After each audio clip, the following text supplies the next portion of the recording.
മറ്റൊരു വീഡിയോയിലേക്ക് സ്വാഗതം. നമ്മൾ ഇന്ന് 10ാം ക്ലാസ്സിലെ കെമിസ്ട്രിയിലെ ആദ്യ ചാപ്റ്ററായ പീരിയോഡിക് ടേബിൾ ആൻഡ് ഇലക്ട്രോണിക് കോൺഫിഗറേഷന്റെ കണ്ടിന്യൂഷൻ നമ്മൾ 2 വീഡിയോസ് മുമ്പ് ചെയ്തിട്ടുണ്ട്. കാണാത്തിട്ടുണ്ടെങ്കിൽ ലിങ്ക് ഡിസ്ക്രിപ്ഷനിൽ ഉണ്ടാകും, കാണാൻ മറക്കണ്ട. അപ്പോൾ ഇന്നത്തെ വീഡിയോ നമ്മൾ ചർച്ച ചെയ്യുന്നത് നമ്മൾ കഴിഞ്ഞ പാർട്ട് 2ന്റെ കണ്ടിന്യൂഷൻ ആണ്. അപ്പൊ എന്താണ് നമ്മൾ അന്ന് പഠിച്ചതെന്ന് ചോദിച്ചു കഴിഞ്ഞാൽ സബ്സ്റ്റൻസ് ഇലക്ട്രോണിക് കോൺഫിഗറേഷൻ എഴുതേണ്ടത് എങ്ങനെയാണ് അത് നമ്മൾ ക്ലിയർ ആയി പഠിച്ചു. അവസാനം നമ്മൾ നിർത്തിയത് ക്രോമിയത്തിന്റെ അറ്റോമിക് ഇലക്ട്രോണിക് കോൺഫിഗറേഷൻ എഴുതിയിട്ടാണ്. അപ്പോ ക്രോമിയത്തിന് ഒരു ഡിഫറൻസ് ഉണ്ടായിരുന്നു. മറ്റുള്ള എലമെന്റ്സിൽ നമ്മൾ ഇലക്ട്രോണിക് കോൺഫിഗറേഷൻ എഴുതിയത് പോലെ അല്ല ആരുടെ എഴുതിയത്, ക്രോമിയത്തിന്റെ എഴുതിയത്. ആ ഡിഫറൻസ് എന്തുകൊണ്ടാണെന്നാണ് നമ്മൾ ഇന്ന് ചർച്ച ചെയ്യുന്നത്. അത് മാത്രമല്ല സബ്സ്റ്റൻസ് ഇലക്ട്രോണിക് കോൺഫിഗറേഷൻ പഠിച്ചതുകൊണ്ട് നമുക്ക് എന്താണ് ഗുണം, അതുമാണ് നമ്മൾ ഈ വീഡിയോ ചർച്ച ചെയ്യുന്നത്. നേരെ വീഡിയോയിലേക്ക്. അപ്പൊ ഞാൻ പറഞ്ഞു ക്രോമിയത്തിന് എന്തോ ഒരു ഡിഫറൻസ് ഉണ്ട്. സബ്സ്റ്റൻസ് ഇലക്ട്രോണിക് കോൺഫിഗറേഷൻ എഴുതുമ്പോൾ മറ്റുള്ള എലമെന്റ്സിൽ ക്രോമിയത്തിനുള്ള ഡിഫറൻസ് എന്തുവാണ്, ഈ ഡിഫറൻസ് എന്താണ് നമുക്ക് ഒരിക്കൽ കൂടെ എഴുതി നോക്കാം. അപ്പൊ നമുക്ക് ഓർമ്മ വരും, കാണിച്ചു തരാം. 1s2 2s2 ഇലക്ട്രോണിക് കോൺഫിഗറേഷൻ എഴുതേണ്ടത് എങ്ങനെയാണെന്ന് അറിയാലോ, കുഴപ്പമില്ല. ക്രോമിയത്തിന്റെ അറ്റോമിക് നമ്പർ 24 ആണ്. അപ്പൊ നമ്മൾ 1s2 2s2 2p6 3s2 3p6 then അടുത്ത നമ്മൾ ആരാണ് വരേണ്ടത്, ഫോർസ്. അത് നമുക്കറിയാം. അടുത്ത് വരേണ്ടത് 3d ആണ്, അത് നമുക്കറിയാം. നമ്മൾ നേരത്തെ എഴുതിയ രീതിയിലാണെങ്കിൽ ഫോഴ്സിൽ നമ്മൾ എത്ര സബ്സ്റ്റിറ്റ്യൂട്ട് ചെയ്യണം, 2 സബ്സ്റ്റിറ്റ്യൂട്ട് ചെയ്യണം. പക്ഷേ നമ്മൾ ഇവിടെ അങ്ങനെ ചെയ്യില്ല. ഫോഴ്സിൽ നമ്മൾ ഈ 2ൽ നിന്ന് 1 കൊടുക്കുള്ളൂ. മിച്ചമുള്ള ആ ഒരെണ്ണം നമുക്ക് നോക്കാം എത്ര എണ്ണം വേണമെന്നിനി. 2 4 10 12 18 19 ആയി. മിച്ചം 24, 5 എണ്ണം ഉണ്ട്. അതായത് ഈ ഇവിടെ 2 കൊടുക്കേണ്ട സാധനം ഒന്നുകൂടെ നമ്മൾ അപ്പുറത്ത്, സാധാരണഗതി 4 ആണ് വരേണ്ടത് അല്ലേ. ഇവിടെ നമ്മൾ എത്ര കൊടുക്കും, 5 കൊടുക്കും. ക്ലിയർ ആയോ? ക്രോമിയത്തിന്റെ കാര്യം അവിടെ നിർത്താം. എന്തുകൊണ്ടാണെന്ന് ഞാൻ അടുത്ത് പറയാം. ഇതേപോലെ സ്വഭാവം കാണിക്കുന്ന വേറൊരു ഭാഗം നമ്മുടെ കൂടെ ഉണ്ട്. ഏഴ് പേരാണ് കോപ്പർ. കോപ്പറിന്റെ അറ്റോമിക് നമ്പർ 29 ആണ്. ഇപ്പൊ നമുക്ക് എഴുതി നോക്കാം. എങ്ങനെയാണ് നമ്മുടെ ഇലക്ട്രോണിക് കോൺഫിഗറേഷൻ എഴുതി നോക്കാം. 1s2 2s2 2p6 then 3s2 3p6 4s ഇവിടെ നമ്മൾ 1 വരെ പോലെ തന്നെ 29 ആണ് ഇവിടുത്തെ അറ്റോമിക് നമ്പർ നമുക്കറിയാം. എങ്കിൽ സാധാരണഗതി നോക്കാം. 2 10 12 18 ഇവിടെയും 19 ആണ്. 19 മിച്ചമുള്ള എത്ര എണ്ണം ഉണ്ട്, മിച്ചം 19 പോയി കഴിഞ്ഞാൽ 10 എണ്ണം ഉണ്ട്. ആ 10 നമ്മൾ ഇവിടെ കൊടുക്കും. സാധാരണഗതിയിൽ ഞാൻ പറഞ്ഞു 2 ഇവിടെ 9 അവിടെ വരുള്ളൂ അല്ലേ. കാരണം ഞാൻ പറഞ്ഞു ഫോർസിൽ ഫില്ല് ചെയ്തിട്ട് ആരിൽ കൊടുക്കാവൂ, 3D കൊടുക്കാം. നമ്മൾ പഠിച്ച നിയമം അങ്ങനെയാണ്. പക്ഷേ ക്രോമിയത്തിന്റെ കോപ്പറിന്റെ കേസിൽ നമ്മൾ ഇങ്ങനെ ചിന്തിക്കാനുള്ള കാര്യം എന്താണ് എന്ന് ചോദിച്ചു കഴിഞ്ഞാൽ പറഞ്ഞു വളരെ സിമ്പിൾ ആണ്, പക്ഷേ ഇമ്പോർട്ടന്റ് ആണ്. എക്സാമിന് ചോദിക്കാൻ സാധ്യതയുള്ള ഈ പാഠത്തിലെ ഒരു പ്രധാനപ്പെട്ട പോർഷൻ ആണ് ഈ ഭാഗം. കാരണം ക്രോമിയത്തിനും കോപ്പറിനും ഒരു ചേഞ്ച് ഉള്ളതുകൊണ്ട് അതിലായിരിക്കും നമുക്ക് അധികം ചോദ്യങ്ങൾ വരാനുള്ളത്. അപ്പൊ നമുക്ക് നോക്കാം. ക്രോമിയത്തിന്റെ കോപ്പറിന്റെ കേസ് എടുത്തു കഴിഞ്ഞാൽ നമ്മൾ ഇലക്ട്രോണിക് കോൺഫിഗറേഷൻ ചെയ്യുമ്പോൾ ലാസ്റ്റ് ഒരു ഇലക്ട്രോൺ ഫോർസിന് എടുത്ത് അപ്പുറത്ത് കൊടുക്കും. ഇവിടെ അതുപോലെ ഫോർസിലുള്ള 2 ഇലക്ട്രോൺസ് കൊള്ളുന്നതിൽ ഒന്നിനെ എടുത്ത് നമ്മൾ അപ്പുറത്ത് കൊടുക്കും.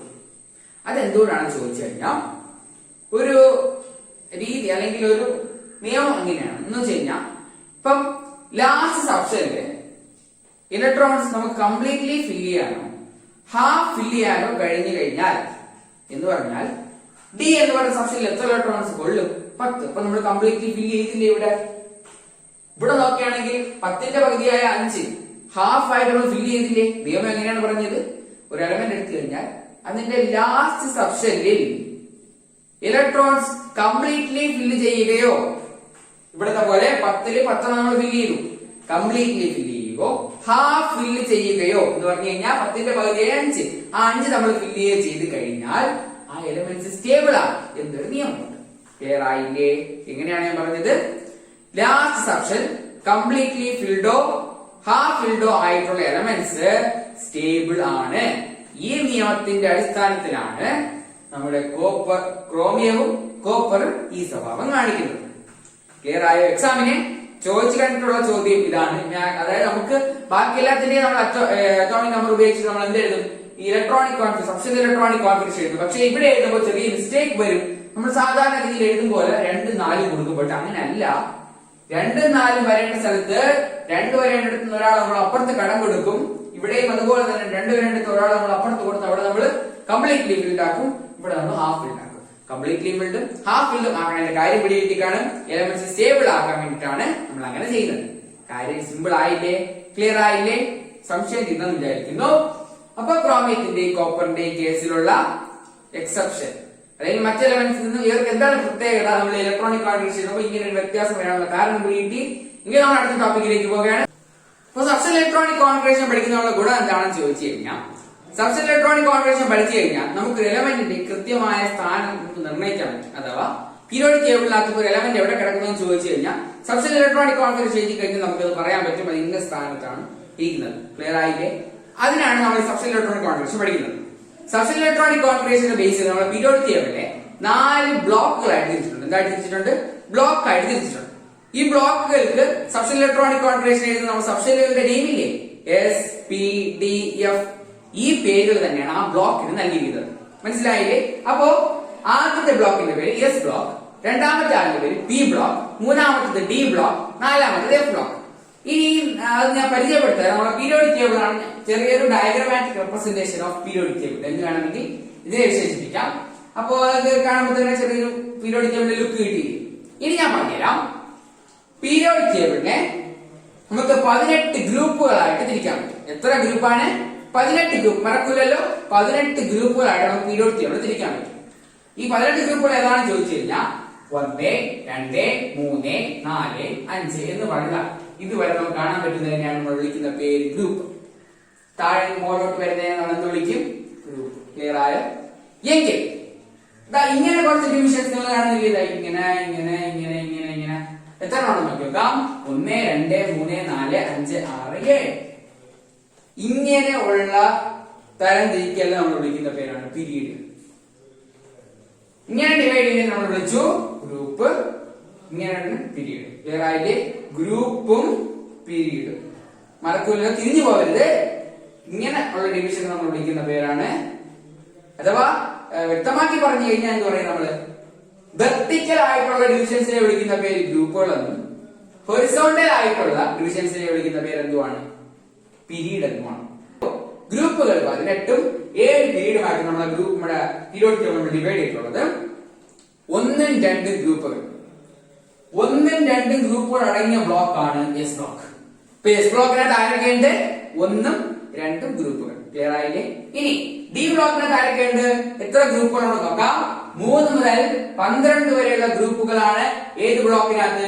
ഡി ബ്ലോക്കിനകത്ത് അടങ്ങിയിരിക്കുന്നത്. അപ്പൊ ഡി ബ്ലോക്കിലുള്ള ഗ്രൂപ്പുകൾ ഏതൊക്കെയെന്ന് ചോദിച്ചു കഴിഞ്ഞാൽ 3 മുതൽ 12 വരെയുള്ള ഗ്രൂപ്പ്. ക്ലിയർ ആയില്ലേ?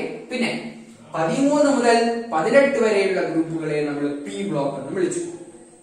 പിന്നെ താഴെ ഈ കാണുന്ന ചെറിയ ബ്ലോക്കിനെ നമ്മൾ എഫ് ബ്ലോക്ക് എന്ന് വിളിച്ചു. ക്ലിയർ ആയോ? എങ്കിൽ ഇത്രയും മനസ്സിലായെങ്കിൽ ഇനി നമുക്ക് അടുത്ത ഭാഗത്തേക്ക് കടക്കാം. ഇപ്പൊ ഞാൻ പറഞ്ഞ സബ്സ്റ്റൻസ് ഇലക്ട്രോണിക് കോൺഫിഗറേഷൻ വെച്ചിട്ട് നമുക്ക് എങ്ങനെ ഈ ബ്ലോക്ക് കണ്ടുപിടിക്കാന്ന് ഞാൻ പറഞ്ഞുതരാന്ന് പറഞ്ഞില്ലേ.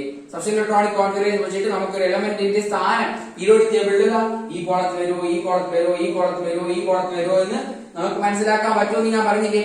അതെങ്ങനെ നോക്കാം. അതിന് ഇപ്പൊ നമുക്ക് ആദ്യം ഒരു എലമെന്റ്, അപ്പൊ നമുക്ക് ഞാൻ പറഞ്ഞു ഇപ്പൊ നമ്മൾ ഇതിനകത്ത് എവിടെയാണ് ആ എലമെന്റ് കണ്ടുപിടിക്കാൻ വേണ്ടി ആദ്യം ഏത് ബ്ലോക്കിനകത്ത് കണ്ടുപിടിക്കാം.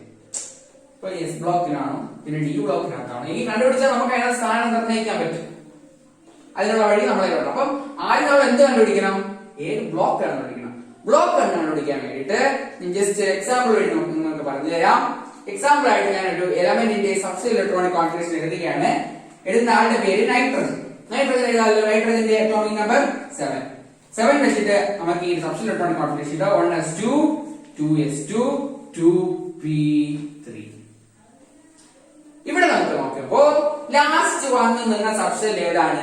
പി എന്ന് പറഞ്ഞ സബ്സ്റ്റൻസ്, അഥവാ ലാസ്റ്റ് ഇലക്ട്രോൺസ് ഫില്ല് ചെയ്ത സബ്സ്റ്റൻസ് ആണ്. ഏതങ്ങനെയാണ്?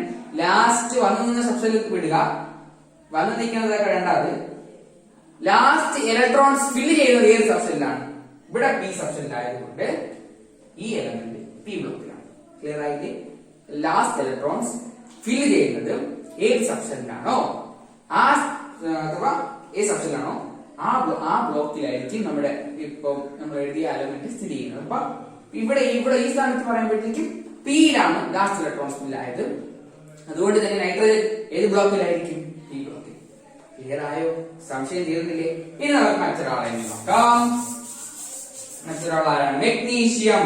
മെഗ്നീഷ്യത്തിന്റെ അറ്റോമിക് നമ്പർ അറിയാവോ? 12 ആണ്. എഴുതി നോക്കാം.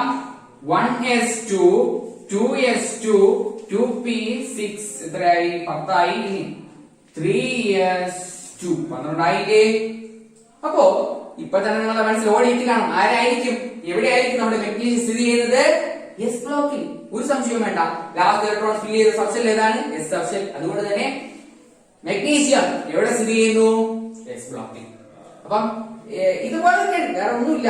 ഒരു എലമെന്റ് തന്നെ സബ്ഷെൽ ഇലക്ട്രോണിക് കോൺഫിഗറേഷൻ ചെയ്താൽ പറയുക, ഒരു പരീക്ഷയ്ക്ക് നമ്മൾ എഴുതി കൊടുക്കുക. അപ്പോൾ ചോദിക്കും ഏത് ബ്ലോക്കിലാണ് ലാസ്റ്റ് ഇലക്ട്രോൺ ഏത് സബ്ഷെൽ ഫിൽ ചെയ്തിരിക്കുന്നു നോക്കുക. ആ സബ്ഷെല്ലിൽ തന്നെ ആയിരിക്കും നമ്മുടെ ആര് ഇരിക്കുന്നത്. ആ ബ്ലോക്കിലായിരിക്കും നമ്മുടെ ആളിരിക്കുന്നത്. അപ്പം ഇത് ക്ലിയർ ആയില്ലേ? ഇനി നമുക്ക് നമ്മുടെ ഡി സബ്ഷെല്ലിലുള്ള ഡി സബ്ഷെൽ ലാസ്റ്റ് അല്ലെങ്കിൽ ഡി ബ്ലോക്കിൽ ഉൾപ്പെടുന്ന ഒരാളെ എഴുതി നോക്കാം. സി ആണ്. ക്രോമിയത്തിന് എഴുതി നോക്കാം. ക്രോമിയത്തിന്റെ അറ്റോമിക് നമ്പർ 24 ആണ്. 1s2 2s2 2p6 3s2 3p6 4s1 3d5. ഇങ്ങനെയാണ് നമ്മൾ ആർ സബ്ഷെല്ലിലുള്ള കോൺഫിഗറേഷൻ ചെയ്യാറുള്ളത്. കാര്യങ്ങൾ നേരത്തെ തന്നെ പറഞ്ഞ് റിപ്പീറ്റ് ചെയ്ത് ബോറടിപ്പിക്കുന്നില്ല. അപ്പോ ഇവിടെ ആരായിരിക്കും, ഏത് ബ്ലോക്കിലായിരിക്കും നമ്മുടെ സിആർ ചോദിച്ചു കഴിഞ്ഞാൽ ഒരു സംശയവും വേണ്ട. ലാസ്റ്റ് ഇലക്ട്രോൺ ഫിൽ ചെയ്തത് ഡി സബ്ഷെല്ലായതുകൊണ്ട് ക്രോമിയം ഇവിടെ തന്നെ ആയിരിക്കും. ഇവിടെ തന്നെ ഡി ബ്ലോക്കിൽ തന്നെ ആയിരിക്കും. ക്ലിയർ ആയില്ലേ? അപ്പോ എങ്ങനെയാണ് സബ്ഷെല്ലുകൾ ഒരു എലമെന്റ് ഏത് ബ്ലോക്കിലാണ് കണ്ടുപിടിക്കാൻ വഴി? ക്ലിയർ ആയില്ലേ? ഒരു എലമെന്റ് തന്നിട്ട് ചോദിക്കാൻ ഇപ്പൊ നമ്മൾ ചോദിക്കാണ് എക്സാമ്പിൾ, പിന്നീട് എക്സാമ്പിൾ നമ്മൾ പറയാണ് കാർബൺ ഏത് ബ്ലോക്കിൽ നിന്ന് കണ്ടുപിടിക്കാം. അപ്പൊ നമ്മൾ ആദ്യം എന്ത് ചെയ്യണം? വേറൊന്നും ചെയ്യണ്ട, സബ്ഷെൽ ഇലക്ട്രോൺ കണ്ടുപിടിച്ച് എഴുതണം. അത് അറിയണമെങ്കിൽ നമുക്ക് അറ്റോമിക് നമ്പർ വേണം.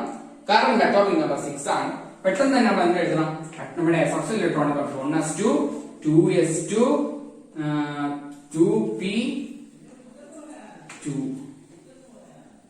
2p പിയിലാണ് അവസാനിച്ചത്. 2 വന്നതുകൊണ്ട് ലാസ്റ്റ് ഇലക്ട്രോൺ പിയിൽ കൊടുത്തതുകൊണ്ട് സി എവിടെയാണ്? പിയിലാണ്. ക്ലിയർ ആയോ? അപ്പൊ സബ്ഷെൽ ഇലക്ട്രോണിക് കോൺഫിഗറേഷൻ യൂസ് ചെയ്ത് ഒരു എലമെന്റ് ഏത് ബ്ലോക്കിലാണെന്ന് കണ്ടെത്താൻ മനസ്സിലായില്ലേ? ഇന്നത്തെ ക്ലാസ് നമ്മളോട് വൈൻഡപ്പ് ചെയ്യാണ്. അപ്പൊ ഇന്നത്തെ ക്ലാസ് കാര്യങ്ങൾ എല്ലാം മനസ്സിലായെന്ന് വിചാരിക്കുന്നു. ക്രോമിയത്തിന്റെയും കോപ്പറിന്റെയും ഒരു പ്രത്യേകതര സ്വഭാവം. അത് മാത്രമല്ല നമ്മൾ പഠിച്ചത് എങ്ങനെ സബ്ഷെൽ ഇലക്ട്രോണിക് കോൺഫിഗറേഷൻ ഉപയോഗിച്ചുകൊണ്ട് എന്ത് ചെയ്യാം, നമ്മുടെ എലമെന്റ് ഏത് ബ്ലോക്കിലാണ് സ്ഥിതി ചെയ്യുന്നത് കണ്ടുപിടിക്കാൻ മനസ്സിലായെന്ന് വിചാരിക്കുന്നു. ഇന്നത്തെ ക്ലാസ് ക്ലിയർ ആയെങ്കിൽ എന്ത് ചെയ്യണം? നിങ്ങളുടെ ഫ്രണ്ട്സിനും കൂടെ ഈ വീഡിയോ ഷെയർ ചെയ്ത് കൊടുക്കാം. മാത്രമല്ല പിന്നെ ഈ വീഡിയോ ഇഷ്ടപ്പെട്ടാൽ എന്ത് ചെയ്യണം? ലൈക്ക് ചെയ്യണം. പിന്നെ ഇതുവരെ നിങ്ങൾ ഈ ചാനൽ സബ്സ്ക്രൈബ് ചെയ്യാൻ മറക്കണ്ട. Okay, by.